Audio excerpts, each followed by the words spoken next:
السلام علیکم ورحمۃ اللہ وبرکاتہ۔ الحمد للہ رب العالمین والصلاة والسلام علی سید المرسلین، اما بعد فاعوذ باللہ من الشیطان الرجیم، بسم اللہ الرحمن الرحیم۔ لن تنالوا البر حتى تنفقوا مما تحبون۔ میرے دینی بھائیو، بزرگوں، دوستو، اللہ کا شکر ہے کہ ہم اور آپ رمضان مبارک کے مہینے کے اندر روزے کی ادائیگی، قیام اللیل کی ادائیگی اور اعتکاف اور شب قدر سب کو حاصل کرتے ہوئے آخر عشرے کے آخر ایام میں پہنچنے کی تیاری میں ہے۔ اس کے اندر ایک اہم مسئلہ ہے، وہ صدقۃ الفطر کا مسئلہ ہے، کیونکہ صدقۃ الفطر ہمارے اور آپ کے روزے کے اندر کمی کو پورا کرنے کے لیے اللہ کے نبی صلی اللہ علیہ وسلم نے یہ فرض قرار دیا۔ اس ماہ مبارک کے احکام میں سے یہ ہے اس کے اختتام پر صدقۃ الفطر ادا کیا جائے، جو نبی کریم صلی اللہ علیہ وسلم نے ہر شخص پر فرض قرار دیا ہے۔ جیسے کہ بخاری اور مسلم کے اندر روایت موجود ہے، حضرت ابن عمر رضی اللہ عنہ سے مروی ہے۔ حضرت ابن عمر رضی اللہ عنہ بیان کرتے ہیں کہ فرض رسول اللہ صلی اللہ علیہ وسلم زکاة الفطر صاع من تمر او صاع من شعیر علی العبد والحر والذکر والانثى والصغیر والکبیر من المسلمین، وأمر بها أن تؤدي قبل خروج الناس إلى الصلاة۔ البخاری 1503، مسلم 984۔ رسول اللہ صلی اللہ علیہ وسلم نے فطرانہ فرض قرار دیا ہے۔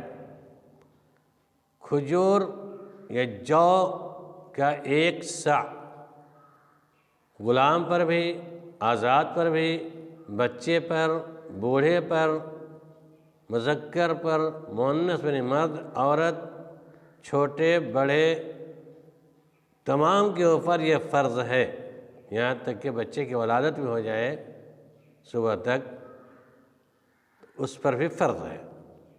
اس کا حکم دیا نبی صلی اللہ علیہ وسلم نے کہ صدقہ فطر کو ادا کرنا ہے، مصلی عیدگاہ کے نکلنے سے قبل اس کو ادا کر دینا ہے۔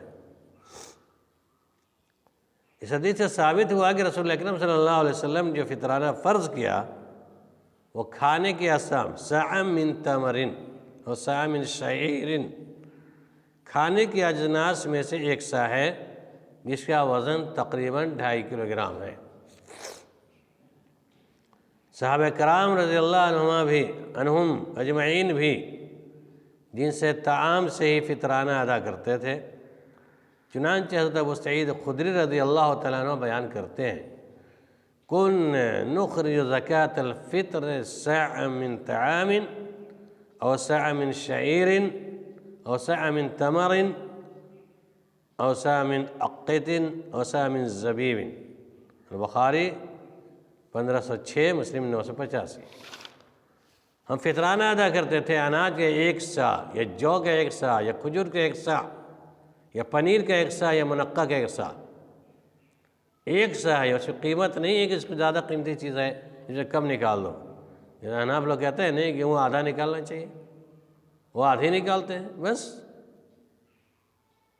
ان کی اپنی مرضی ہے، شریعت جیسے چاہے ڈھال دیں۔ یہ حدیث الحمدللہ حدیث پہ عمل کرتے ہوئے اس سے عمل کرتے ہیں، لیکن ہمارے اہل حدیث حضرات کیا بہت ساری ایسے بستیوں میں یہ رواج ابھی تک ہے، منع کرنے کے باوجود بھی۔ مولوی صاحب کتنا فطرانہ اس مرتبہ نکالنا ہے ذرا بتا دیں۔ ارے لوگوں کی بھیڑ لگ جاتی ہے مسئلہ پوچھنے کے لیے، حافظ صاحب، امام صاحب، اور ہم جیسے مولوی صاحب مل جائے تو مولوی صاحب کتنا اس مرتبہ نکالا ہے، کئی لوگ فون سے پوچھتے ہیں۔ میں بارہا منع کرتا ہوں کہ کبھی بھی پیسہ 50 یا 60 جب متعین کیا جاتا ہے جمعیت کی طرف سے، کمیٹی کی طرف سے، وہ ہم بتاتا ہی نہیں ہوں، میں کہتا ہوں میں اس سے علم نہیں رکھتا، بلکہ 2.5 کلو اناج نکالو چاول میں سے، یہی مسئلہ آپ بتائیے لوگوں کو، 2.5 کلو نکالنا ہے، 1 صاع یعنی 2.5 کلو۔ اور جن سے جو چیز کھاتے ہیں اسی میں نکالنا ہے۔ کھا رہے ہیں یہ تھی منصوری دھان اور نکال دیا کوٹا کا جو ہوتا ہے نا چاول سڑا مڑا، اس میں سے نکال دیا، کیونکہ ہم جانتے ہیں کہ تم گھر پہ کھاتے نہیں، چلو اللہ کے راستے میں دیں، ہرگز ہرگز نہیں، لن تنالوا البر حتى تنفقوا مما تحبون، تم ہرگز ہرگز بھلائی کو نہیں پہنچ سکتے ہو جب تک اللہ کے راستے میں محبوب سے نہیں نکالو، نہیں خرچ کرو۔ صدقہ فطر کے اندر یہ اکثر لوگوں کو دکھایا جاتا ہے، مکئی نکال دیا، گیہوں نکال دیا، باجرہ نکال دیا، جو نکال دیا، اور کھاتے ہیں پلاؤ، اور نکالیں گے تھرڈ نمبری چاول۔ یہ مقبول نہیں ہوگا، نہیں ہوگا۔ جو آپ کھاتے ہیں اس میں سے نکالنا ہے، آپ باسمتی کھاتے ہیں اس سے نکالیں، منصوری کھاتے ہیں اس سے نکالیں، الحمدللہ جو کھاتے ہیں اس میں سے نکالیں، یہی درست ہے۔ اس آیت کی مصداق لن تنالوا البر حتى تنفقوا مما تحبون۔ دوسری روایت میں ابو سعید خدری رضی اللہ تعالیٰ عنہ سے ہے، بخاری شریف کو بھی روایت ہے، اس میں بھی جن سے طعام سے ایک صاحب بطور فطرانہ نکالتے تھے، اس میں ہمارا کھانا جو، منقع، پنیر، کھجور تھا۔ صدقہ فطر کی حکمت کیا ہے، کیوں نکالیں؟ صدقہ فطر کی حکمت یہ ہے کہ اس کی ادائیگی سے ایک تو غریب لوگوں کے کھانے کا انتظام ہو جائے گا، دوسرے ایک روزہ دار کے روزے کے دوران جو کچھ غلطیاں، لغو، بیہودہ اقوال و افعال صادر ہوتے ہیں ان کا کفارہ ہے۔ جیسا کہ حضرت ابن عباس رضی اللہ عنہما سے مروی ہے، فرماتے ہیں فرض رسول اللہ صلی اللہ علیہ وسلم زکاۃ الفطر طہرۃ للصائم من اللغو والرفث والطعمۃ للمساکین، ابو داؤد 1609۔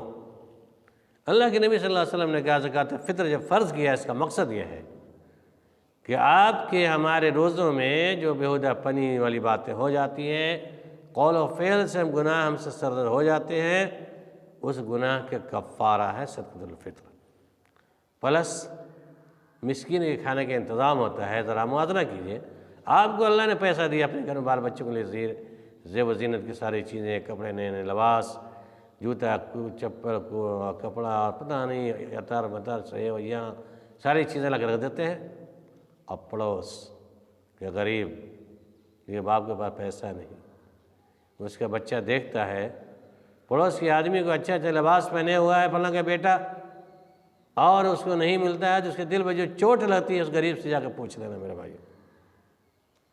اس لیے صدقۃ الفطر اس کا حق ہے، آپ نکال کے دیجئے تاکہ وہ بھی آپ کے ساتھ خوشی میں شامل ہو سکے، پہلے نکالنا چاہیے۔